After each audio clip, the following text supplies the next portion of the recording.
Shall we? Only one chapter today? Yeah, probably. Probably just one. Okay.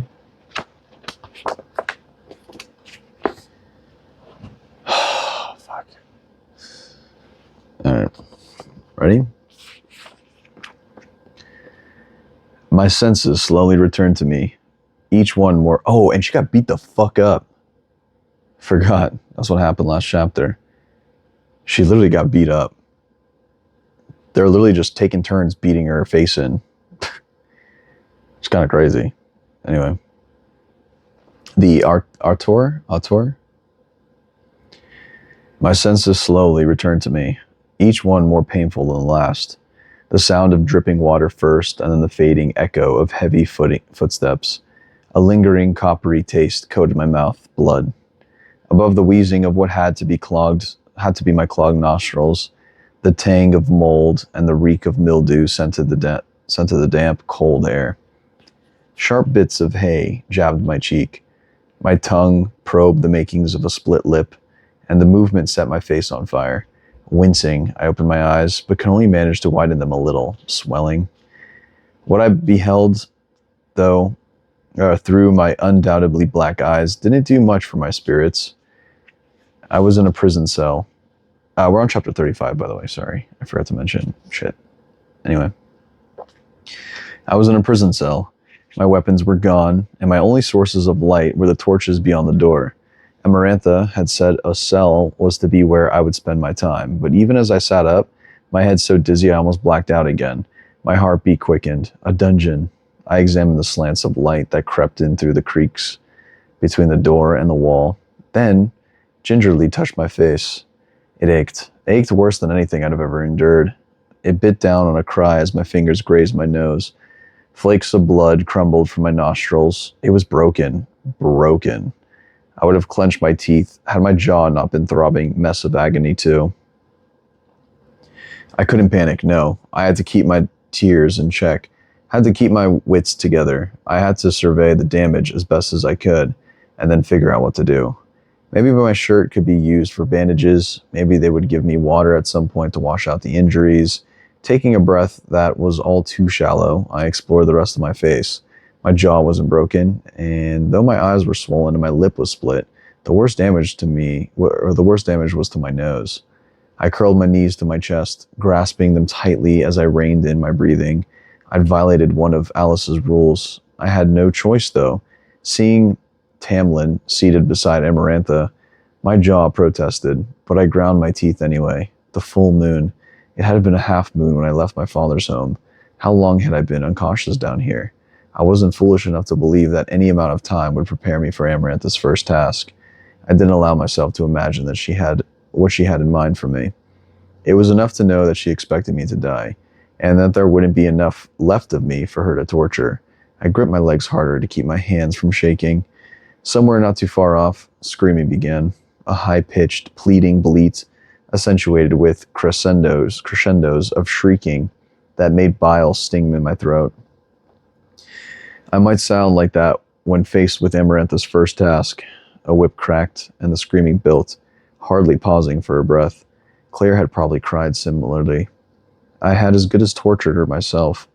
What had she made of all this? All these fairies lusting after her blood and misery. I deserved this. Deserved whatever pain and suffering was in store. If only for what she had endured, but I would make it right.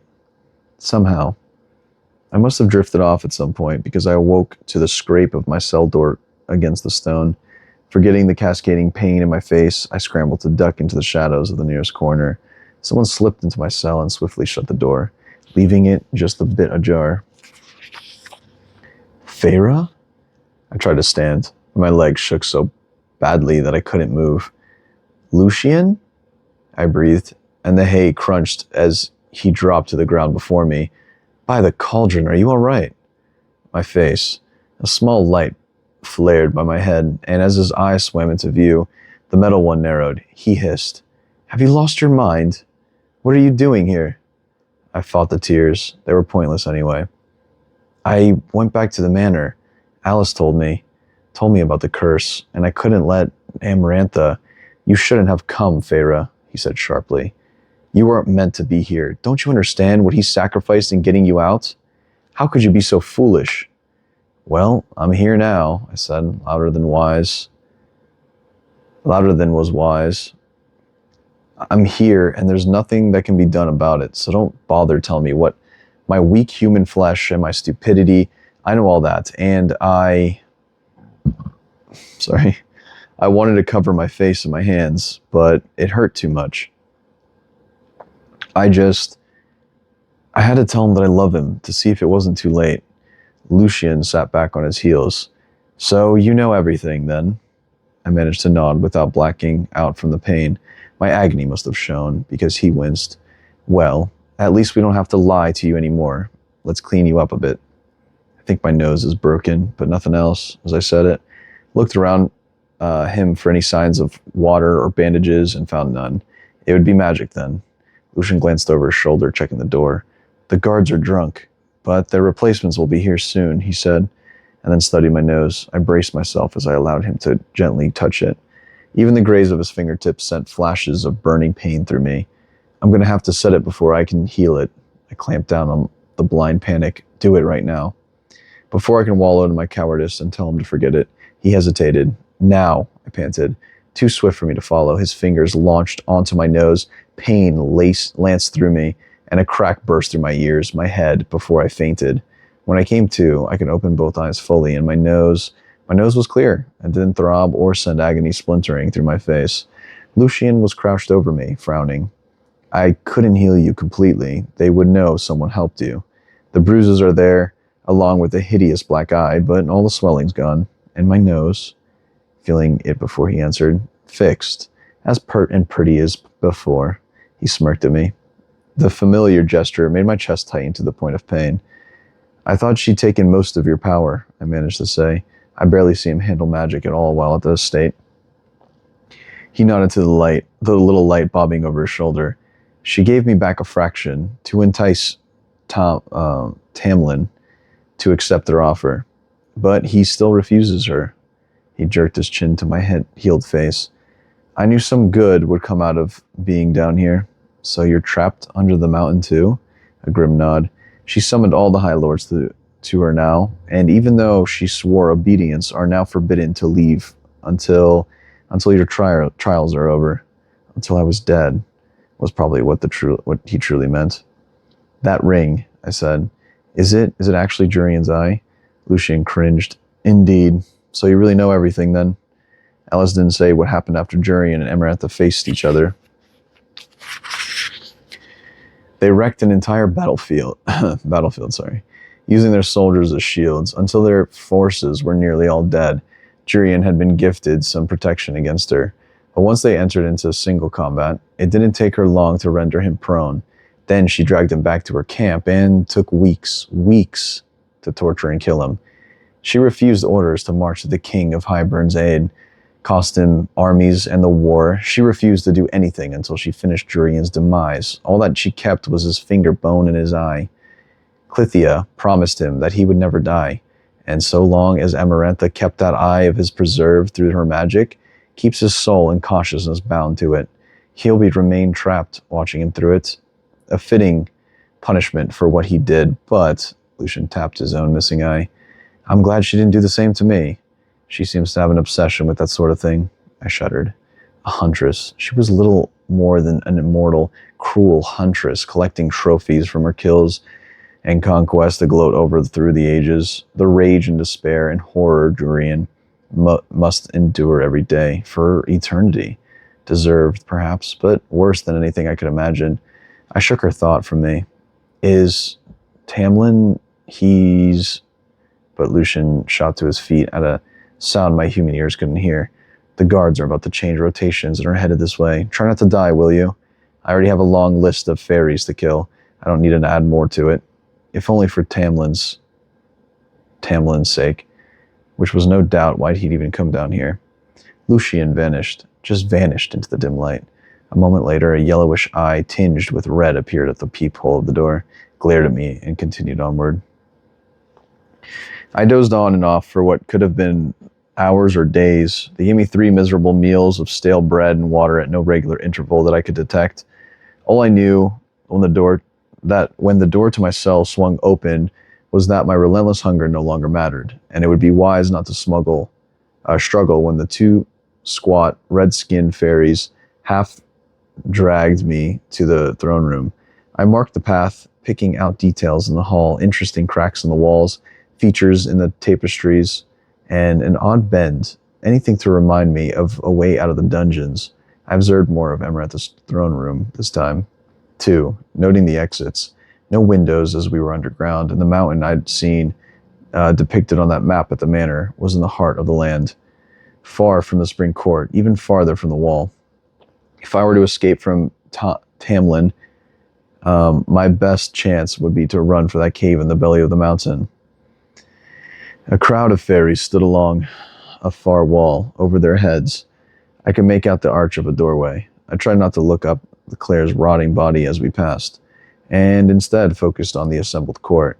Everyone was clad in rich, colorful clothing, all of them seeming clean and fed. Dispersed among them were fairies with masks. The spring court. If I had any chance of finding allies, it would be with them. I scanned the crowd for Lucien, but didn't find him before I was thrown at the foot of the dais. Amarantha wore a crown of rubies, drawing attention to her red gold hair and to her lips, which spread in a serpentine smile as I looked up at her. The fairy queen clicked her tongue.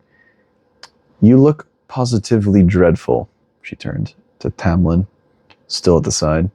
His expression remained distant.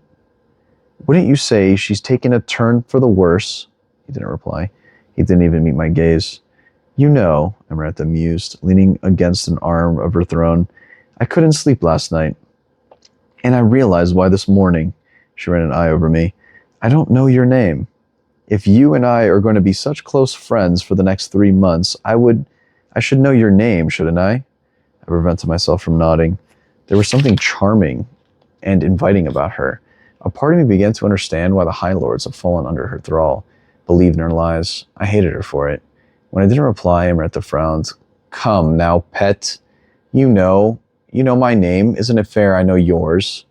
There was movement to my right, and I tensed that the Ator appeared through the parted crowd, grinning at me with row after row of teeth. "After all," Amarantha waved an elegant hand to the space behind me, the crystal casing around Jurian's eye catching the light. You've already learned the consequences of giving false names." A black cloud wrapped around me as I sensed Claire's nails from on the wall behind me. Still, I kept my mouth shut. "Resend," Amarantha said, not needing to raise her voice to summon him. My heart began a lead-in wait as those casual strolling steps sounded from behind. They stopped when they were beside me, far too close for my liking. From the corner of my eye, I studied the High Lord of the Night Court as he bowed at the waist. Night still seemed to ripple off him like some near invisible cloak. Amarantha lifted her brows. "Is this the girl you saw at Tamlin's estate?"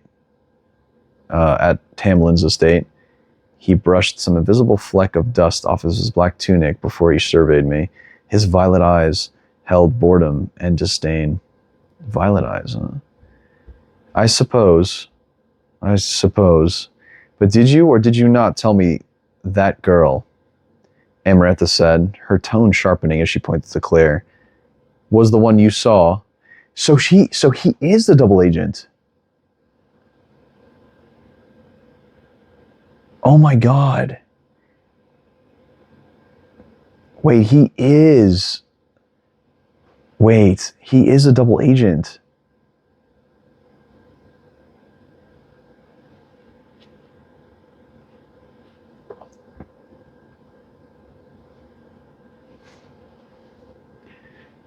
Where did I get to?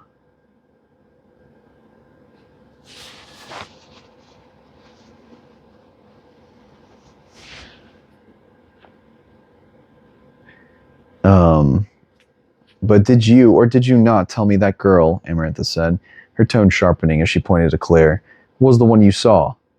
He stuffed his hands into his pockets. Humans all look alike to me. Amarantha gave him a saturnine smile. And what about fairies? Rhysand bowed again, so smooth they looked like a dance. Among a sea of mundane faces, yours is a work of art. Had I not been standing the line between life and death, I might have snorted. Humans all look alike? I didn't believe him for a second. Rhysand knew exactly how I looked. He recognized me that day at the manor. I willed my features into neutrality as Amarantha's attention again returned to me. What's her name? She demanded of Rhysand. How would I know? She lied to me. Either toying with Amarantha was a joke to him, as much of a joke as impaling a head in Tamlin's garden, or it was just more court scheming. I braced myself for the scrape of those talons against my mind, braced myself for the order I was sure she was going to give next. Still, I kept my lips sealed. I prayed Nesta had hired those scouts and guards, prayed she'd persuaded my father to take the precautions. If you're inclined to play games, girl, then I suppose we can do this the fun way, Amarantha said. She snapped her fingers at the Attor, who reached into the crowd and grabbed someone. Red hair glinted. I jolted a step as the Attor yanked Lucien forward by the collar of his green tunic. No. Lucien thrashed against the Attor, but could do nothing against those needle-like nails as it forced him to his knees. The Attor smiled, releasing his tunic, but kept close. Amarantha flicked a finger in Rhysand's direction. The High Lord of the Night Court lifted a groom's brow. Hold his mind, she commanded. My heart dropped to the floor. Lucien went utterly still, sweat gleaming on his neck as Rhysand bowed his head to the queen and faced him. Behind him, pressing to the front of the crowd, came 4 tall, red-haired high fae, toned and muscled, some of them looking like warriors about to set foot on a battlefield, some like pretty courtiers. They all stared at Lucien and grinned, the 4 remaining sons of the High Lord of the Autumn Court. Her name, emissary? Amarantha asked for Lucien, but Lucien only glanced at Tamlin before closing his eyes and squinting his shoulders. Rhysand began smiling faintly, and I shuddered at the memory of what those invisible claws had felt like as they gripped my mind. How easy it would have been for him to crush it. Lucien's brother lurked on the edges of the crowd, no remorse, no fear on their handsome faces. Amarantha sighed. I thought you would have learned your lesson, Lucien. Though this time your silence will damn you as much as your tongue. Lucien kept his eyes shut, ready. He was ready for Rhysand to wipe out everything he was, to turn his mind, his self, into dust. Her name, she asked Tamlin, who didn't respond. His eyes were fixed on Lucien's brothers, as if marking who was smiling the broadest. Amarantha ran a nail down the arm of her throne. I don't suppose your handsome brothers know Lucien, she purred. If we did, lady, we would be the first to tell you. So the tallest, he was lean, well-dressed, every inch of him a court-trained bastard, probably the eldest, given the way even the ones who looked like born warriors stared at him with defenseless and calculation and fear. Amarantha gave him a considering smile and lifted her hand. Rhysand cocked his head, his eyes narrowing slightly on Lucien. Lucien stiffened. A groan slipped out of him, and Feyre, I shouted. My name is Feyre. It was all I could do to keep from sinking to my knees as Amarantha nodded, and Rhysand stepped back. He hadn't even removed his hands from his pockets. She must have allowed him more power than the others, then, if he could still inflict such harm while leashed to her. Or else his power before she'd stolen it had been extraordinary. For this to be considered the beast remnants. Lucien sagged on the ground, trembling, his brothers' frowns, the eldest going so far as to bare his teeth at me in the silent snarl. I ignored him. Feyre, Amarantha said, testing my name, the taste of my 2 syllables on her tongue. An old name from our early dialects. Well, Feyre, she said. I could have wept with relief when she didn't ask for my family name. I promised you a riddle. Everything became thick and murky. Why did Tamlin do nothing? Say nothing. What had Lucien been about to say before he fled my cell? Solve this, Feyre, and you and your High Lord and all this court may immediately leave with my blessing. Let's see if you were indeed clever enough to deserve one of our kind. Her dark eyes shone, and I cleared my mind as best as I could as she spoke. There are two who seek me a lifetime, but never we meet. Okay, hold on. There are two who seek me a lifetime, but never we meet. And those I kiss, but who trample me beneath ungrateful feet. At times I seem to favor the clever and the fair, but I bless all those who are brave enough to dare.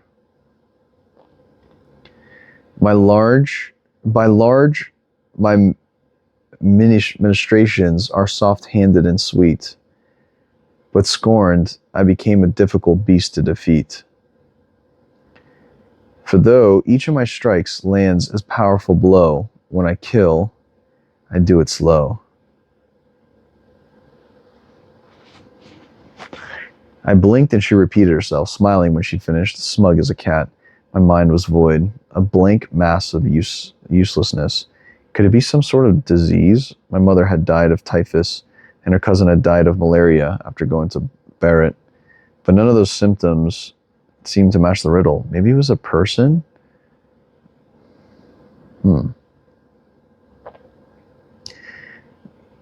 There are those who seek me a lifetime, but never we meet. And those I kiss, who do trample me beneath ungrateful feet. At times I seem to favor the clever and the fair, but I bless all those who are brave enough to dare. Is it love? Is it love? By large, my ministrations are soft-handed and sweet, but scorned, I become a difficult beast to defeat.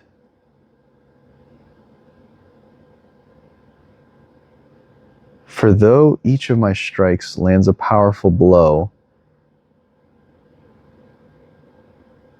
when I kill, I do it slow.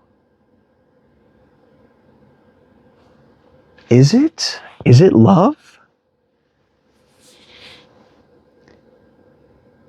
Is it love?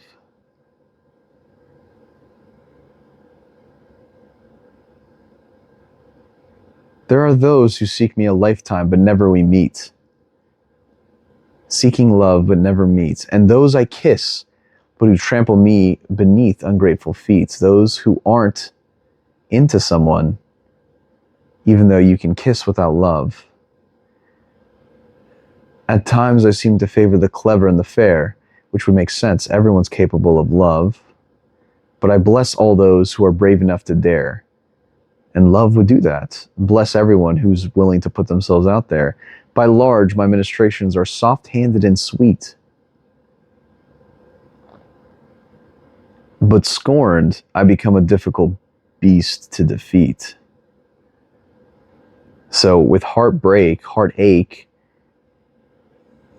you become a difficult beast to defeat.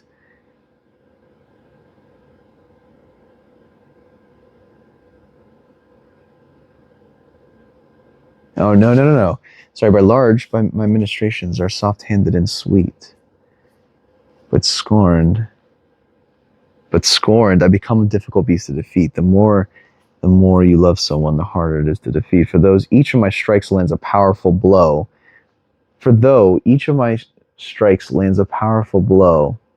When I kill, I do it slow. It's gotta be. It's gotta be. It's gotta be.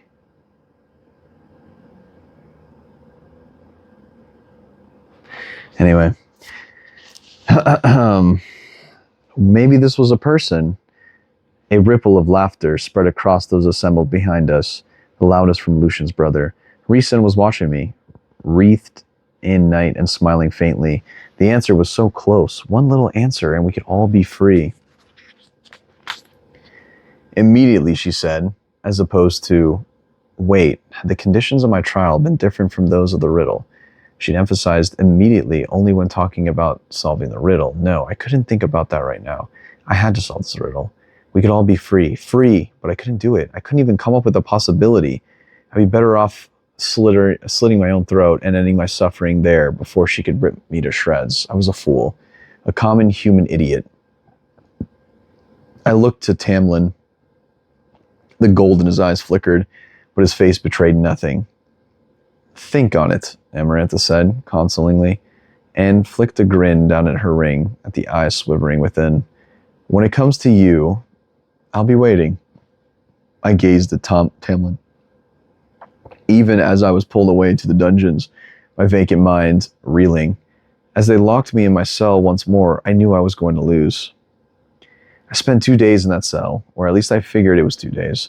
Based on the meal pattern I began to work out, I ate the decent parts of the half-moldy food, and though I hoped for it, Lucien never came to see me. I knew better than to wish for Tamlin. I had little to do other than ponder Amarantha's riddle. The more I thought about it, the less sense it made. I dwelled on various kinds of poisons and venomous animals, and that yielded nothing beyond my growing sense of stupidity, not to mention the nagging feeling that she might have wound up tricking me with this bargain. When she'd emphasized immediately regarding the riddle, maybe she meant she would not free us immediately after I finished our trials, that she should take however long she wanted. No, I was just being paranoid. I was overthinking it, but the riddle could free us all instantaneously. I had to solve it. While I'd sworn not to think too long on what tasks awaited me, I didn't doubt Amarantha's imagination, and I often awoke sweating and panting from my restless dreams. Dreams in which I was trapped within a crystal ring, forever silent and forced to witness their bloodthirsty, cruel world, cleaved from everything I'd ever loved. Amarantha had claimed there wouldn't be enough left of me to play with if I failed a trial, and I prayed that she hadn't lied. Better to be obliterated than to endure Jurian's fate. Still, fear like nothing I'd ever known swallowed me whole when my cell door opened, and the red-skinned guards told me that the full moon had arisen. Well. Chapter 36.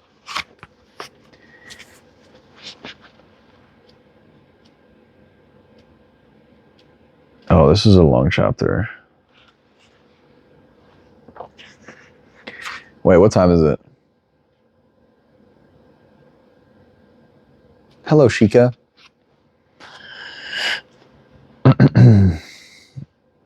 It's 10? It's only 10? Alright, we'll read more. Let's read another one.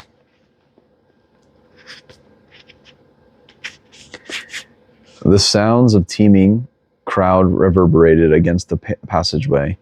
My armed escort didn't bother with drawn weapons as they tugged me forward. I wasn't even shackled. Someone or something would catch me before I moved 3 feet and gut me where I stood. The cacophony? I don't even know, of laughter, shouting and unearthly howls worsened when the hall opened into what had to be a massive arena. There had been no attempts to decorate the torch-lit cavern, and I couldn't tell if it had been hewn from the rock or if it was formed by nature. The floor was slick and muddy, and I struggled to keep my footing as we walked, but it was the enormous righteous crowd that turned my insides cold as they stared at me. I couldn't decipher what they were shouting, but I had a good enough idea. Their cruel, ethereal faces and wide grins told me everything I needed to know. Not just lesser fairies, but high fae, too. Their excitement making their faces almost as feral as their more unearthly brethren. I was hauled towards a wooden platform, erected above the crowd. Atop it sat Amarantha and Tamlin before it. I did my best to keep my chin high as I beheld the exposed labyrinth of tunnels and trenches running along the floor. The crowd stood along the banks, blocking my view of what lay within as I was thrown to my knees before Amarantha's platform. The half-frozen mud seeped into my pants. I rose on trembling legs. Around the platform stood a group of 6 males, secluded from the main crowd. From their cold, beautiful faces, From that echo of power still about them, I knew they were other High Lords of Prithian. I ignored Rhysand as soon as I noticed his feline smile. The corona of darkness around him. Amarantha had only to raise a hand, and the roaring crowd silenced. It became so quiet that I could almost hear my heart beating.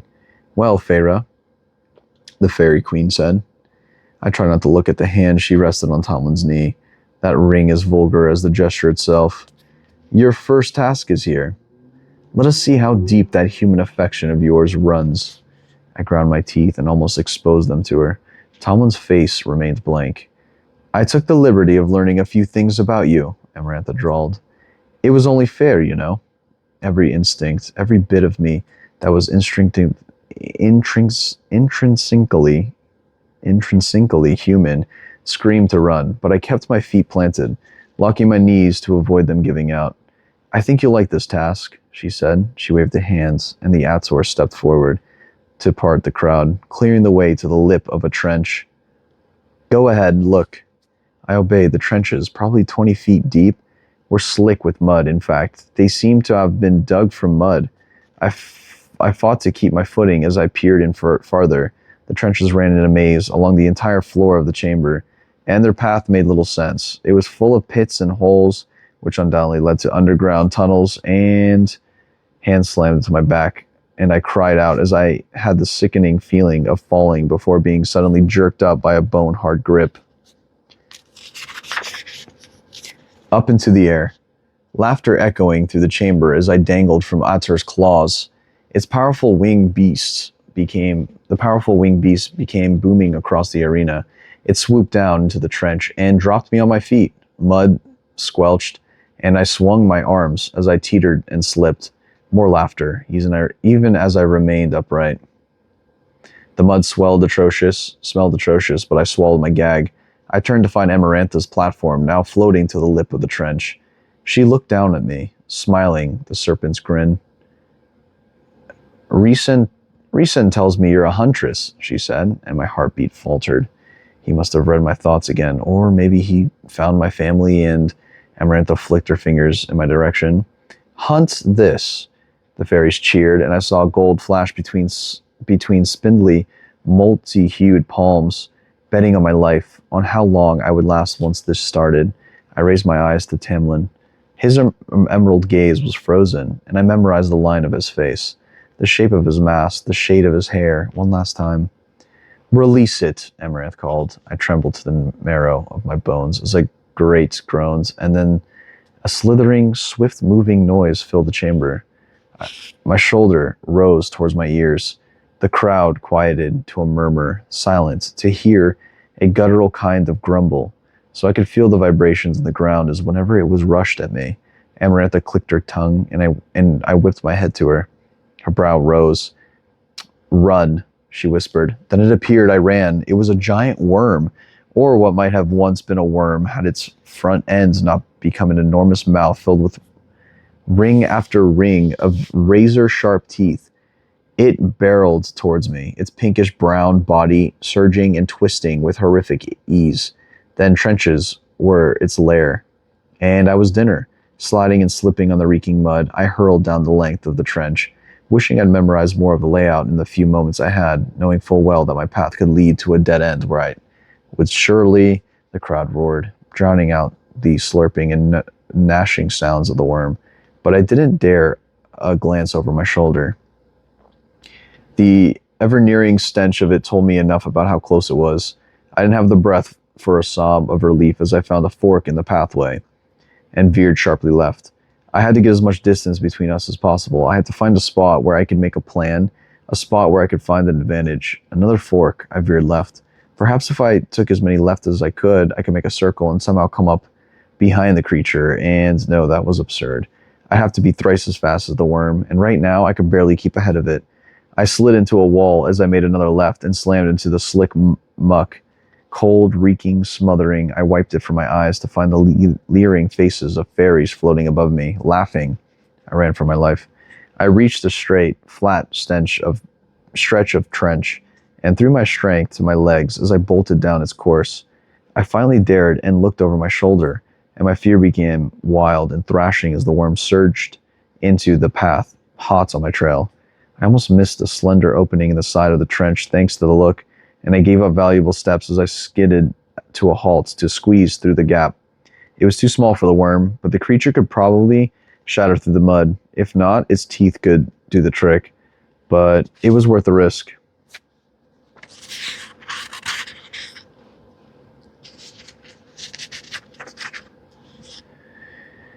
As I made to pull myself through, a force grabbed me back. No, not a force, but the walls. The crack was too small, and I'd so frantically thrown myself through it that I become wedged between it, my back to the worm, and too far between the walls to be able to turn. I couldn't see as it approached. The smell was growing worse. I pushed and pulled, but the mud was too slick and held fast. The trenches reverberated with the thunderous movements of the worm. I could almost feel its reeking breath upon my half-exposed body. Could hear those teeth slashing through the air, closer and closer. Not like this. It couldn't end like this. I clawed at the mud, twisting, tearing at anything to pull me through. The worm neared with each of my heartbeats, the smell nearly overpowering my senses. I ripped away mud, wriggling, kicking and pushing, sobbing through my gritted teeth. Not like this. The ground shook. A stench wrapped right around me, and hot air slammed into my body. Its teeth clicked together, grabbing onto the wall. I pulled and pulled. There was a squelch, and a sudden release of pressure on my middle, and I fell through the crack, sprawling in the mud.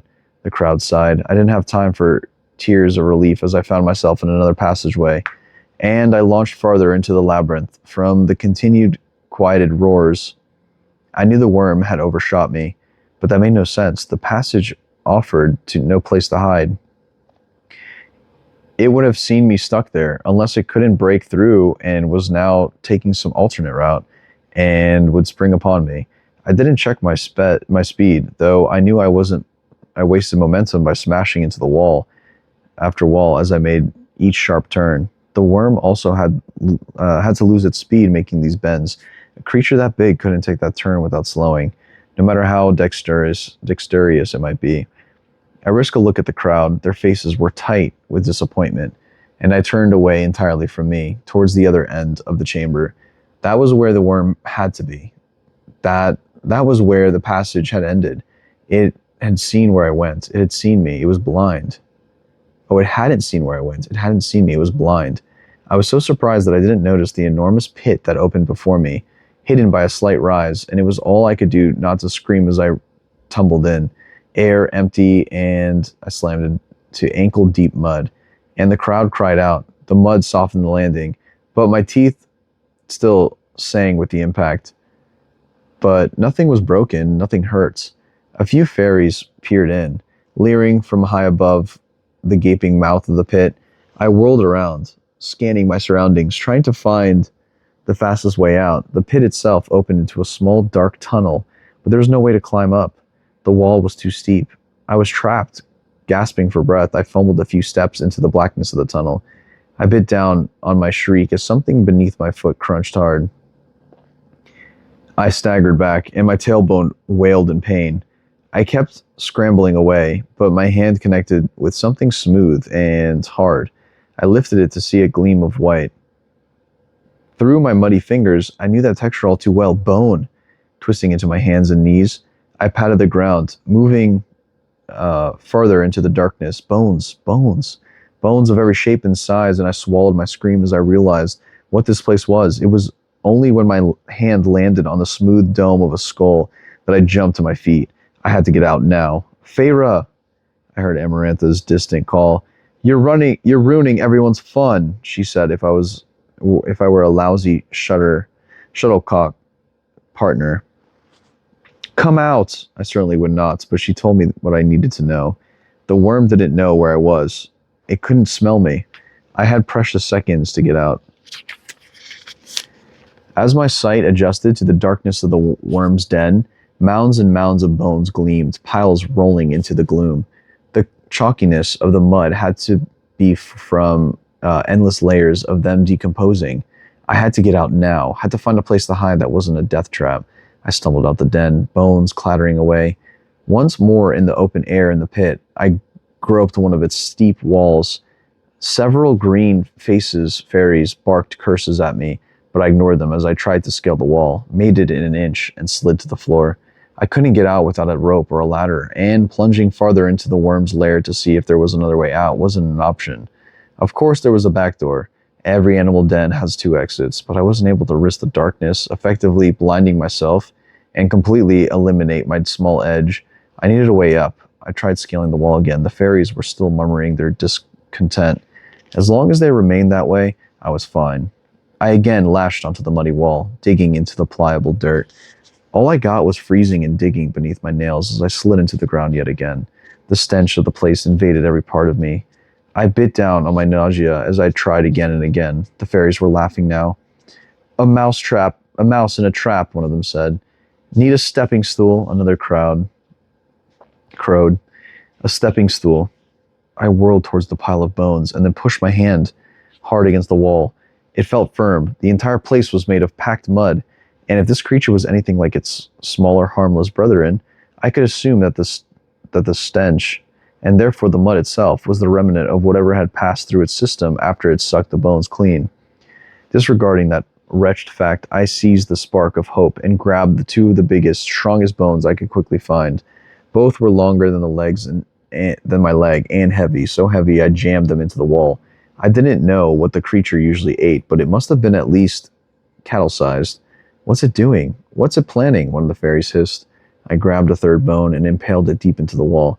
As high as I could reach, I grabbed a 4th, slightly smaller bone and set it into my belt, strapping it across my back.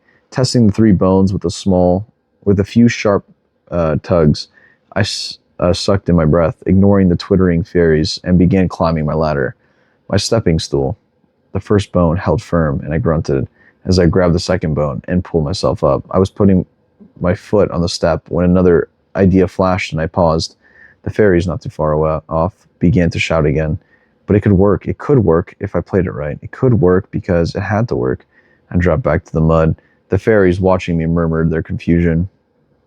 I drew the bone from my belt, and with a sharp intake of breath, I snapped it across my knee. My own bones burned with pain, but the shaft broke, leaving me with 2 sharp-ended spikes. It was going to work. If Amarantha wanted me to hunt, I would hunt. I walked to the middle of the pit opening, calculating the distance, and plunged the 2 bones into the ground. I returned back to the mound of bones and made quick work of whatever I could find that was sturdy and sharp. When my knee became too tender to use as a breaking point, I snapped the bones with my foot. One by one, I stuck them into the muddy floor beneath the pit opening until the whole area, save for one small spot, was filled with white lances. I didn't double check my work. It would succeed, or I would wind up among those bones on the floor. Just one chance, that's all I had. Better than no chance at all. I dashed to my bone ladder and ignored the sting of the splinters in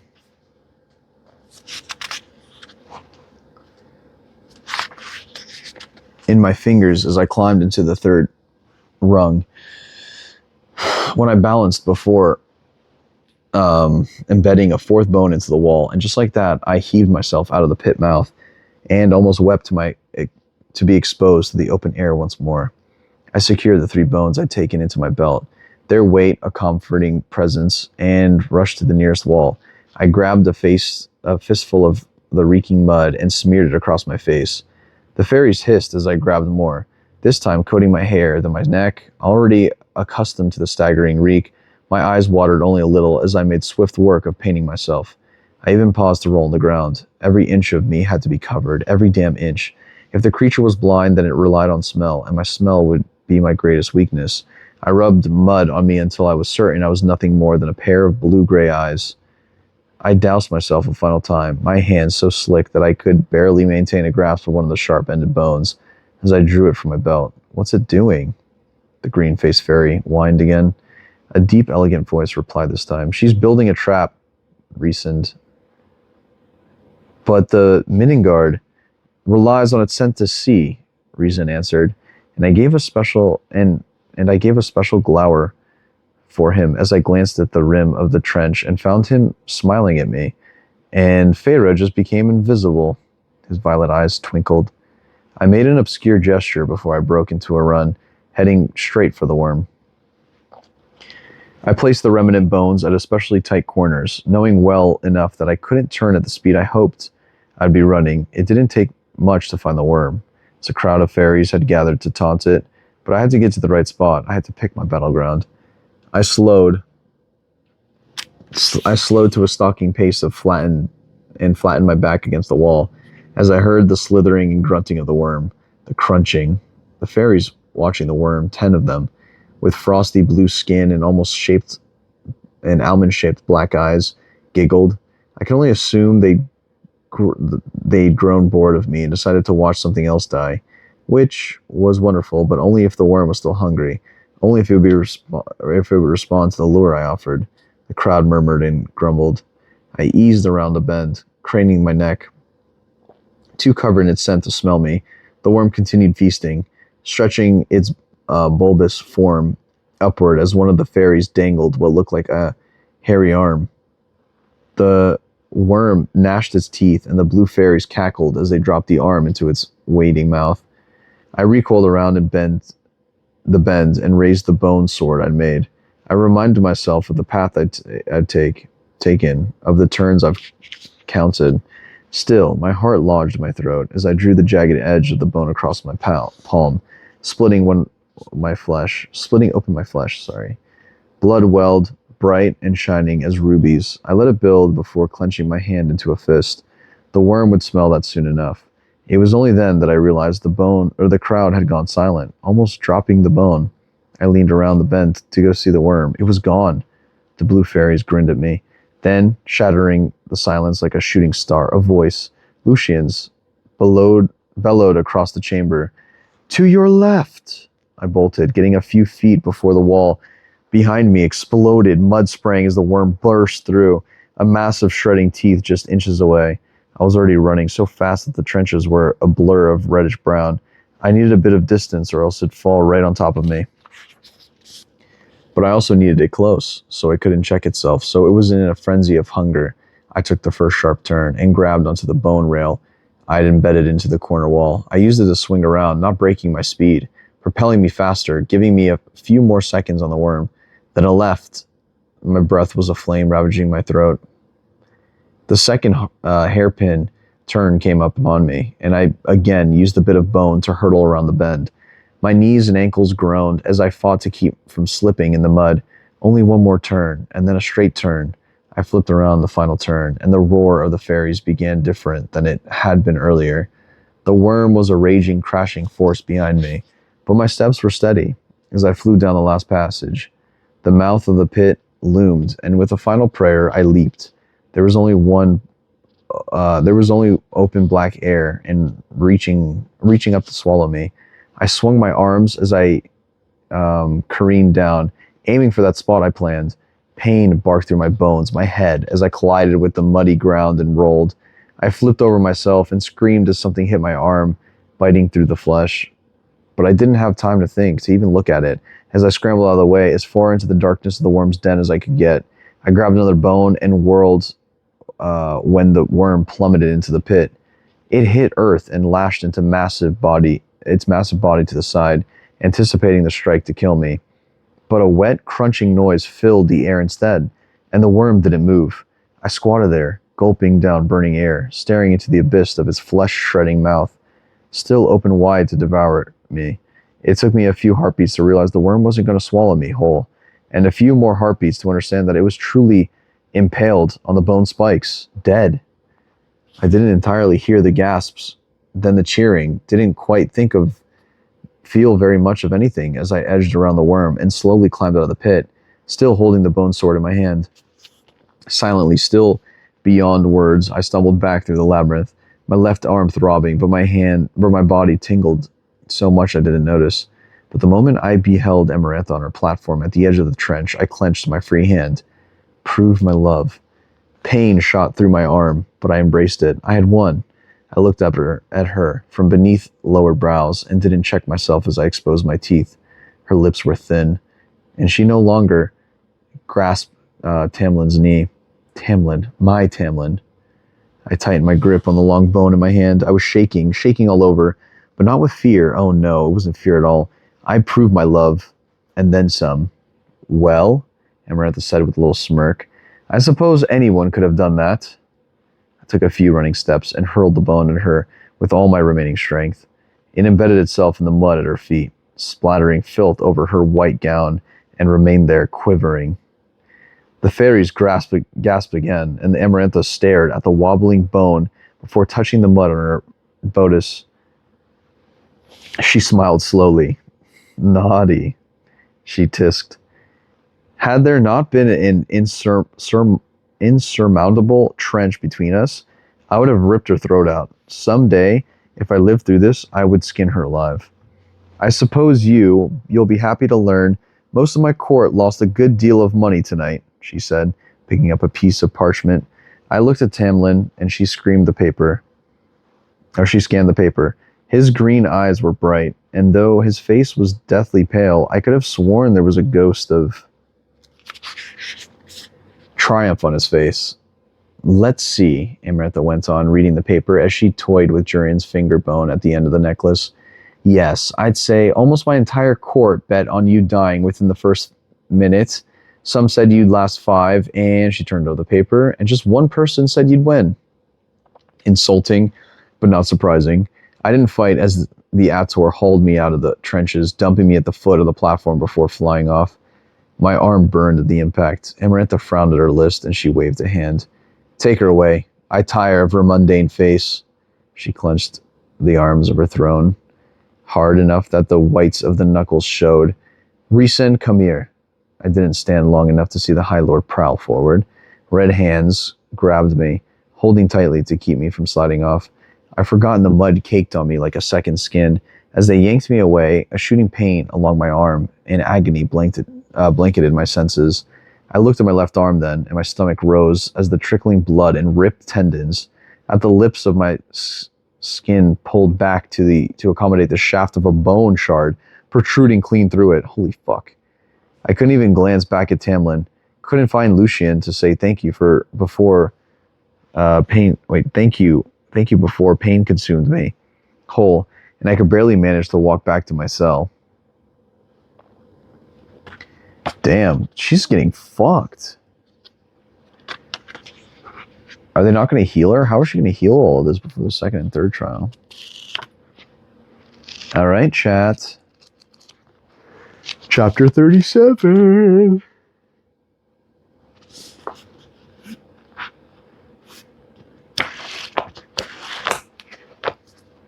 Wish that was me for real. Same.